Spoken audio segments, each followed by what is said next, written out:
years and forgetting the past, forging ahead as a nation. You extended your hand not only to the workers, but to so many political groupings in our republic. And we can't take it for granted, Your Excellency. We want to thank you for that. I want also to say something little about NSSF, Your Excellency. You have guided us within a shortest possible time to make us realize that we wasted a lot of time on 200 shillings employers, 200 shillings workers, of which could not be able to assist any retiree after working for 40, 30, 60 years. We are part now and parcel of 6%, and we know for sure that when we exit from what we are doing as employees or members of various trade union organizations, we will be able to benefit out of that in order to avoid the old age poverty. On National Health Insurance Fund, Your Excellency, Kotu Kenya equally thank you for appointing a new chairman and a board of the National Health Insurance Fund. Your Excellency, some of us, we know Engineer Kamau personally. He's a man of no nonsense, and we are sure he will have to lead that board into new reforms and make sure that NHIF is closer to its mandate, and it works and it assists Kenyans of all shades, and also to assist you in your universal health care as enshrined into our constitution. NHIF currently requires, it is in dire need of transformation because of the changing pattern and so many different diseases that are facing our workers everywhere, including cancer, which is so much prevalent in our republic. On an area of climate change, Your Excellency, I want to thank you. You took it upon yourself. You went to Sharm el-Sheikh in Egypt to be part of the global community in advocating and finding ways as per how, as a nation, we can be able to mitigate the climate change which is caused by global warming. And you went further, Your Excellency, to make sure that as we had a 4-year drought, you had to seek for spiritual guidance when you invited church leaders, pastors, and other church, both Muslims and Christians, at State House to pray for what we are seeing now. It would have been with us right now here, but I promised you it can't rain until after your speech, because I come from an area of people who control rain in Western Kenya. Your Excellency, also last year in November, while addressing the ITUC Congress in Melbourne, Australia, I lauded your government for its initiative towards disability inclusion. At this juncture, Your Excellency, I would kindly request you to ensure that workers are represented on the governance board of the National Council for Persons with Disability, because disability is with us, and we must also champion the aspirations of the people living with disabilities so that they can be part and parcel of our working community. An area that Johnson Sakaja, our governor, touched on in an area of the security guys and the security companies we have. I want to say this, Your Excellency. As workers, we have written to you and remain grateful for your positive response towards ensuring that mechanization, the agricultural sector, and the outsourcing of labor are stopped. In every country, Your Excellency, the governments are concerned about their people, their working people. Kindly, Your Excellency, close your ears and don't listen to those who say outsourcing, if it is outlawed, will deal a major blow to the way of doing businesses. This is a total lie, because many countries have outlawed it, because it amounts to indirect slavery. And the ILO, we have said that if you outsource, those people outsourced working on your premises remains your responsibility, and you must accept them to have a free and independent negotiations of their CBA. Further, Your Excellency, outsourced labor does not feature anywhere in our revenue collection books, nor do they contribute to the NSSF and NHIF. Let your government take action, because most of these outsourced people are paid in cash. A good example, Your Excellency, is the private security sector, of which Governor Sakaja has just mentioned, where more than 1.2 million Kenyans are employed, yet most of them are paid in cash. There is another animal which has lived with us, Your Excellency, and this one you must also close your eyes and deal with it. This animal called SRC. SRC, when it was put in place, it was meant to advise particularly the public sector area of employment, state officers and those other people. But what it has done, Your Excellency, and this negates the principles of the International Labour Organization ILO Convention number 87 and number 98, that they want to negotiate, they want to decide on CBAs. CBAs are freely negotiated between workers and employers on free, you see, on give and take basis. There should be no any barrier in between. And the former Attorney General Githu Muigai wrote to us assuring us that SRC, their role is advisory. It's not to enter into negotiations to bar the freely negotiated CBAs and so on. And we don't want to mention this. We love this country. Otherwise, we can take this matter to the ILO. But because we are part and parcel of this country, Your Excellency, and we know how you move. You are a swift worker. You move very fast. And I know you'll have to make some changes in the SRC behavior. Even you, they want to consider what our head of state is supposed to get when they are not outside there talking to people. And we cannot allow that. Privatization of state corporations, Your Excellency, I want to thank you very much.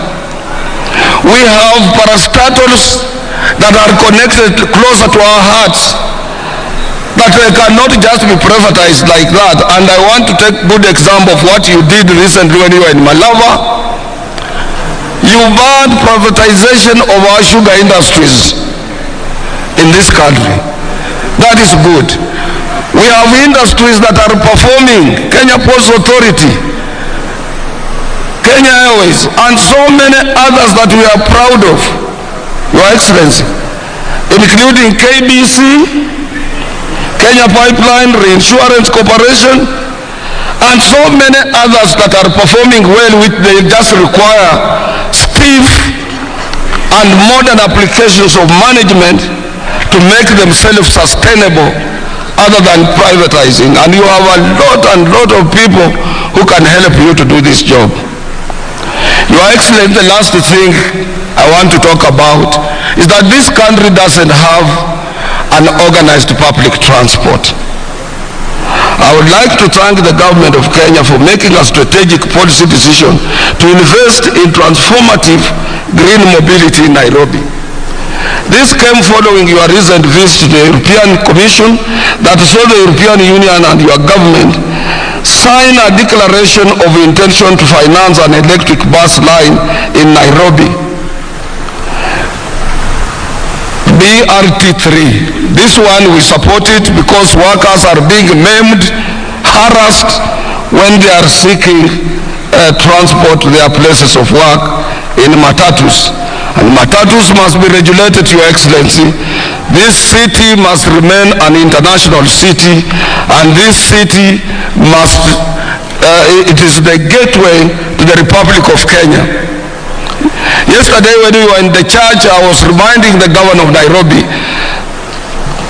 that he must make sure he's doing very well in revenue collection, he's paying our members, even doctors he has promised to promote them, but equally we want a clean city. We need to regulate our hawkers. We can organize a market somewhere 100 kilometers, 60 or 30 kilometers outside Nairobi, and we put there an electric train to be transporting people to go to where hawkers are instead of them being everywhere in town. So the public transport is a very important thing, Your Excellency, and we want to support you on that, in that particular area. Lastly, before I sit down, Your Excellency, I would like to call upon your government to ensure about political stability in the country so that we salvage our economy from any reuse and equally attract foreign direct and indirect investments that will see the formalization of jobs. In Kenya, out of 17 million workers employed, more than 10 million workers are in informal sector.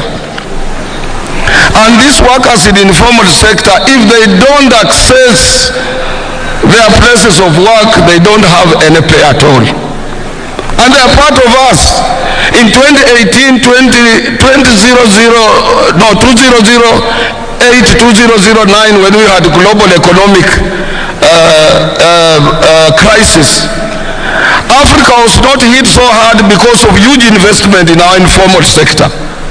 And we must protect them.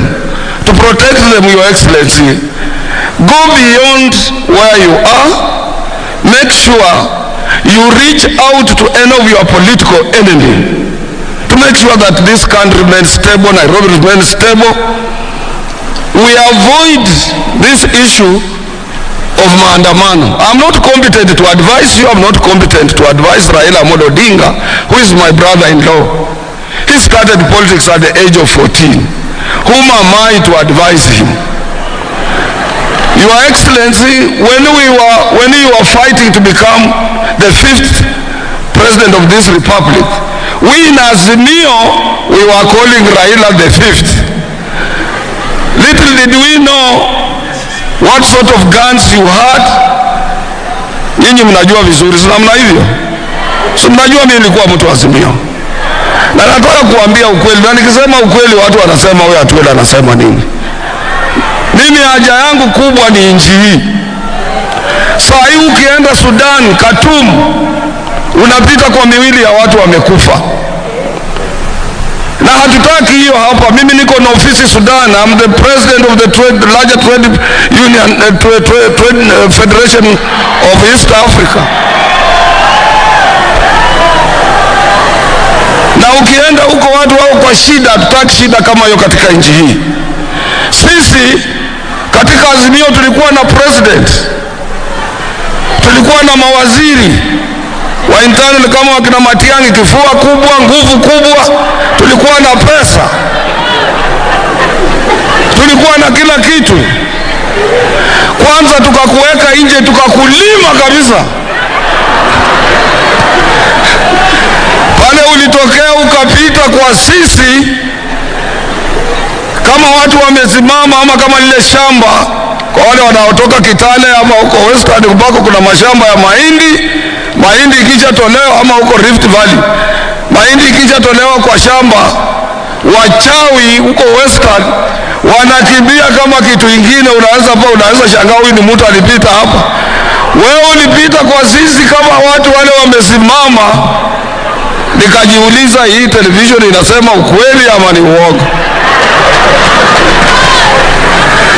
Na sisi tulikuwa na AK-47, tulikuwa na pistols, tulikuwa na ile gas canisters, tulikuwa na grenade ile ya kutupa na inamaliza watu, tulikuwa na uwezo, na tulikuwa na ukapita kwa sisi na wewe unaona hizo vitu.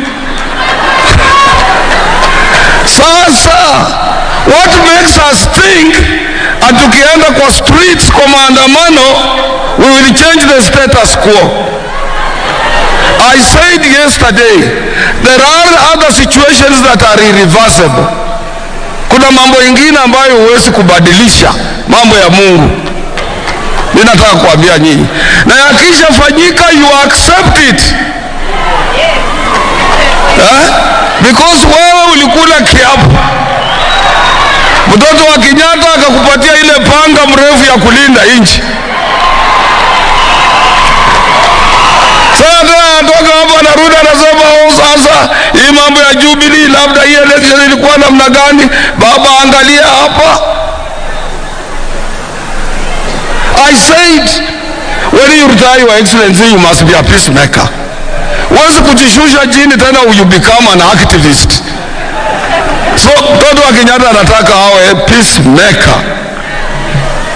Na yeye alifungia watu, huwezi kuingia State House, watu yake ukuwapigia simu, hawezi kuchukua. Sasa ukishashindwa, brothers and sisters, you accept it. I was with them. I know most of us, mimi Peter Kenneth, watu ambao tulikuwa huko, Maina Kamanda alituonya mapema. Yule mzee, siku moja umuite kukuja na chai. Alionya sisi akatuambia, hii mtoto wa Kenyatta anapeleka nyinyi nowhere.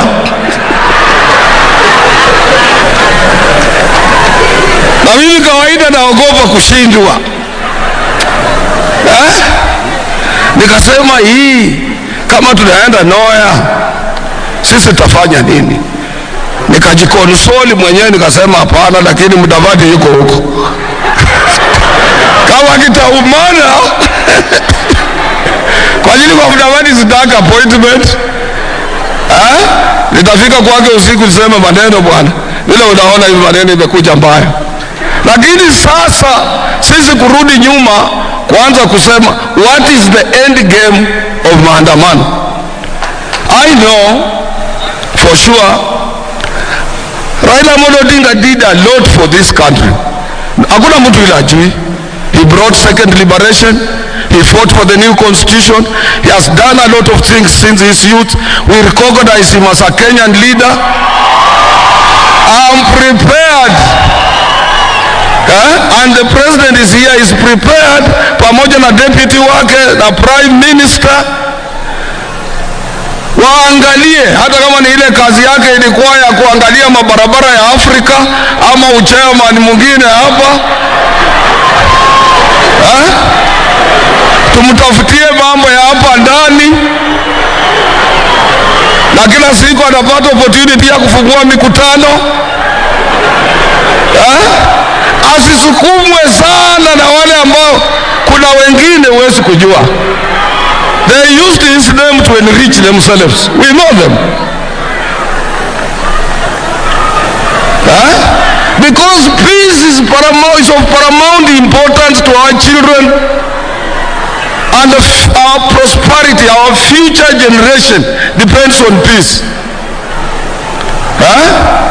Kwa hivyo we must, everybody, not only me, I'm not competent to advise, but anybody who is here and can reach out on them, we are prepared. And I know President Mutu wa kanisa, Rigathi, hata mama the reverend, pastor.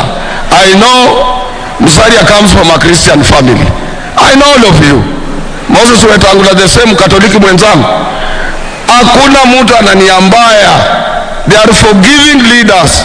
And let's reach out to Honorable Raila ODINGA. Let's reach out to President William, who is accessible, amefungua. And mimi nilifanya kazi na mzee hayati Daniel Toroitich Moi. I had opportunity to work with him. William Samoei Ruto is a replica of Moi on time.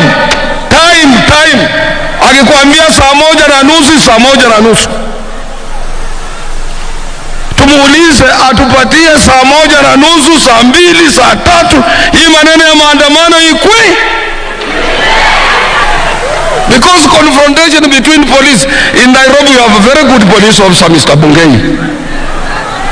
A very good, well-trained officer. We were Nairobi. I know him. Hatutaki awe kwa mstari ya mbele waseme yeye ndiye anatoa mabunduki kupiga watu, yeye anafanya nini. It's a clean man, I know his heart. We must reach out to leaders so that we reduce tension between police and the citizens of this country. Workers want to access their places of work peacefully. Mimi sasa ni mzee. Mimi sio kijana, hata kama mnaona Mary bibi yangu ni myangu. Mary kazi yake kwangu ni kuangalia socks nimevaa namna gani, shati yangu iko sawa sawa, saa ya kumeza dawa ikifika ni saa ngapi, yeye anaweka hiyo diary. Because tukiandika mtu mwingine tuseme ni personal assistant atatuibia. Nikitaka kwenda Ulaya na niambia ndege yako ni safari, gate ile unapitia ni hii tikiti iko sasa, mzee hii boarding pass umebeba ni ya mwaka jana, hii ndio ya leo. Hiyo ndio kazi ya Mary. Hiyo nataka kushukuru nyinyi na niwaambie ni lazima to support his excellency the president for the purpose. You are at once end game, hakuna njia my friend. Juzi umeappoint mkubwa wa majeshi, uliappoint inspector general, umeappoint cabinet. Mtu kukutoa ni shida, atakutana na bunduki mbali sana. So let's not dwell on impossibilities, things that cannot happen. Let's accept as you lose as one day for us who have lost some of our loved ones. Unaweza kufikiria kama amelala ataamuka. Hataamuka. It is better to come on terms you have lost your loved one. And then you can't get into stress and depression and hence death. Ama kubadilisha jua kutoka mashariki kuendelea magharibi. It's not easy. Let's accept. Mimi ndio nilisema miti ikatwe. Miti ilikatwa Sugoi. Mimi nilikuwa kwa ndoto zangu tu.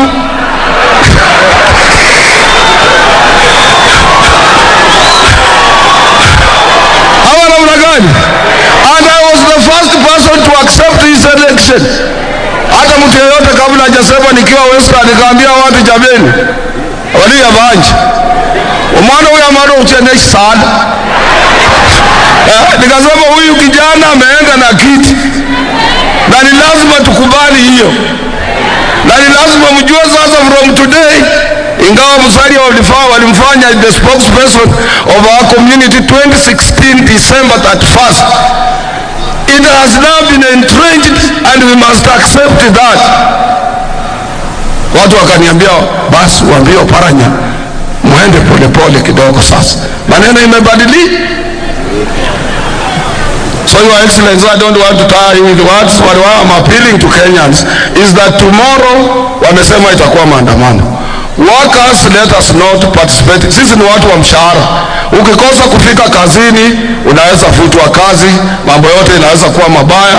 Hiyo huwezi kutetea mtu kwa ajili alikuwa kwa maandamano. There is nothing you can gain. We have a constituency to protect. Employers and workers, we must protect our constituencies. We must support His Excellency the President to support economic growth so that we can be able to grow economy and employ thousands and thousands of young men ambao wanatoka kwa shule. Lastly, Your Excellency,